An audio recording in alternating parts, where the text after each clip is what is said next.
Hey hi hello everyone, welcome back to my YouTube channel Prema Naveen diaries. ಇದು ಏನು vlog ಅಂತ ಅಂದರೆ, ನಾನು ಮೊನ್ನೆ ಒಂದು ವ್ಲಾಗ್ ಮಾಡಿದ್ನಲ್ಲ ಗೆಳತಿ ಮದುಮಗಳಾದಳು ಅಂತ, ಅದರ ನೆಕ್ಸ್ಟ್ ಡೇ ವ್ಲಾಗ್ ಅಂದರೆ ಮದುವೆ ವ್ಲಾಗ್ ಇದು. ನಾನು ಮದುವೆ ಮುಹೂರ್ತಕ್ಕೆ ಕರೆಕ್ಟ್ ಟೈಮಿಗೆ ಹೋಗಿದ್ದೆ ಅಲ್ಲಿಗೆ. ಬಟ್ ನನ್ನ ಫ್ರೆಂಡ್ಸ್ ನೋಡಿದರೆ ಯಾರೂ ಇನ್ನೂ ಬಂದಿರಲಿಲ್ಲ. ಬಟ್ ನಾನು ಮಾತ್ರ ಬೇಗನೆ ಹೋಗಿ ರೀಚ್ ಆಗಿದ್ದೆ. ಇಲ್ಲಿ ನೋಡ್ರಿ, ಇವ ಹುಡುಗಿ ಅವಳೇ ಹೌದು ಅಲ್ವಾ ನೋಡು ಅಂತ ಅಂದರೆ ಏನು ಹೇಳ್ತಾನೆ ಅಂತ.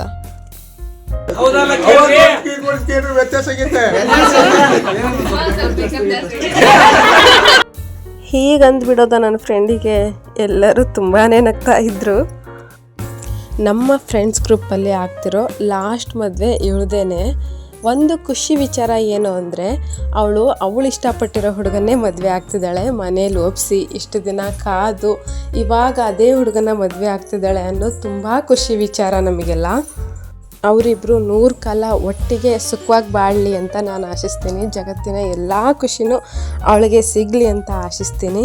ಅದೇ ರೀತಿ ನೀವು ಕೂಡ ಅವಳಿಗೆ ಹಾರೈಸಿ, ಆಯಿತಾ? ನೆಕ್ಸ್ಟು ಸಪ್ತಪದಿ ತುಳಸಿ ಮತ್ತು ಅರುಂಧತಿ ನಕ್ಷತ್ರ ತೋರಿಸಿ ಹುಡುಗಿನ ರೆಡಿ ಮಾಡೋಕ್ಕೆ ಅಂತ ಬಿಟ್ಟರು.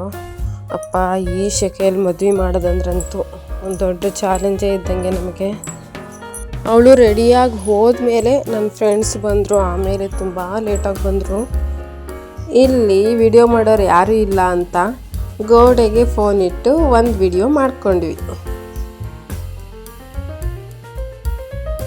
ನನ್ನ ಫ್ರೆಂಡ್ ಇನ್ನೊಬ್ಳ ಜೊತೆಗೆ ಒಂದು ರೀಲ್ ಮಾಡೋಣ ಅಂತ ಮಾಡಿದ್ವಿ.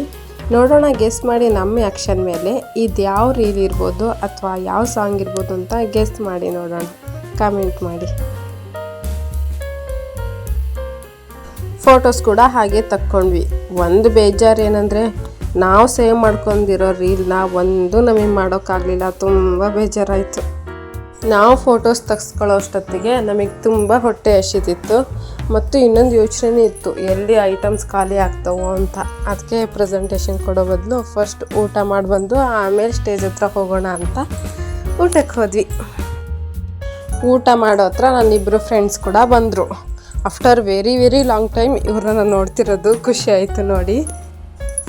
ಹಾಗೆ ಇವನು ನನ್ನ ಫ್ರೆಂಡ್ ದಿನೇಶ್ ಅಂತ. ಬಂದಾಗಿಂದ ಹೋಗೋವರೆಗೂ ಬರೀ ಹುಡುಗಿ ವಿಚಾರನೇ ಮಾತಾಡ್ತಿದ್ದ. ಹುಡುಗಿ ಹುಡುಕ್ತಿದ್ದಾರಂತ ಅವ್ರ ಮನೇಲಿ, ಬಟ್ ಯಾರೂ ಸಿಗ್ತಿಲ್ವಂತೆ. ಯಾರಾದರೂ ನಿಮಗೆ ಗೊತ್ತಿರೋದ್ರೆ ಪ್ಲೀಸ್ ಕಮೆಂಟ್ ಮಾಡಿ, ಆಯಿತಾ? ಹುಡುಗ ಮಾತ್ರ ತುಂಬ ಒಳ್ಳೆಯವನು ನೋಡ್ರಿ. ಹುಡುಗಿಗೆ ತೋರ್ಸೋಕೆ ಫೋಟೋ ತಕ್ಕ ಅಂತ ಎದುರುಗಡೆನೇ ಬಂದು ನಿಂತಿದ್ದಾನೆ. ಊಟ ಆದಮೇಲೆ ನಾವು ನೆಕ್ಸ್ಟ್ ಪ್ರೆಸೆಂಟೇಷನ್ ಕೊಡೋಣ ಅಂತ ಸ್ಟೇಜ್ ಮೇಲೆ ಹೋದ್ವಿ. ಹಾಗೆ ಪ್ರೆಸೆಂಟೇಷನ್ ಕೊಟ್ಟು ಅವಳಿಗೂ ಬಾಯ್ ಹೇಳಿ ನಾವು ಕೂಡ ನಮ್ಮ ಮನೆಗೆ ಹೋಗೋಕ್ಕೆ ಅಂತ ಹೊರಟು ನಿಂತ್ವಿ. ಇಲ್ಲಿ ಬಾಂಡೆ ಎಲ್ಲ ತಗೊಂಡು ಹೊರಟಿದ್ರು ಕೊಡೋಕ್ಕೆ.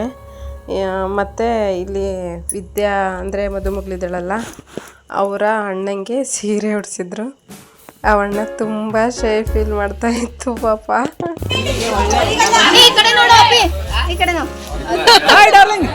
ಒಂಚೂರು ರೆಡಿ ಆಗ್ಬೇಕಿತ್ತು ಕಣಪ್ಪಿ.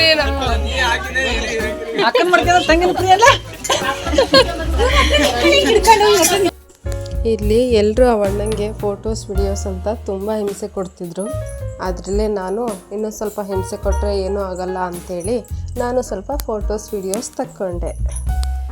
ನೆಕ್ಸ್ಟ್ ಅವರೆಲ್ಲ ಬಳಗು ಪುಟ್ಟಿ ತಗೊಂಡು ಹೊರಟಿದ್ರು. ನಮಗೆ ಊರಿಗೆ ಹೋಗೋಕ್ಕೆ ಲೇಟ್ ಆಗುತ್ತೆ ಅಂತ ನಾವು ಕೂಡ ಹೊರಟ್ವಿ.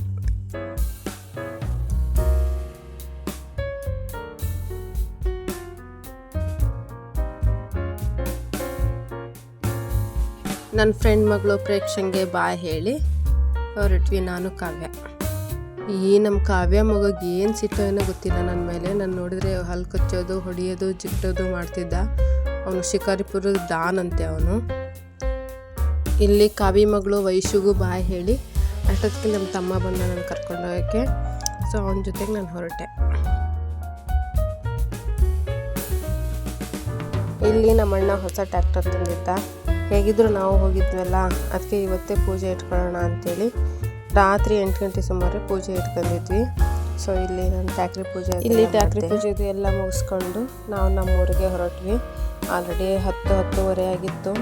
ಆವಾಗ ನಾವು ನಮ್ಮೂರಿಗೆ ಹೋಗೋಣ ಅಂತೇಳಿ ನಾನು ನಮ್ಮ ಮನೆಯವರು ಹೊರಟ್ವಿ.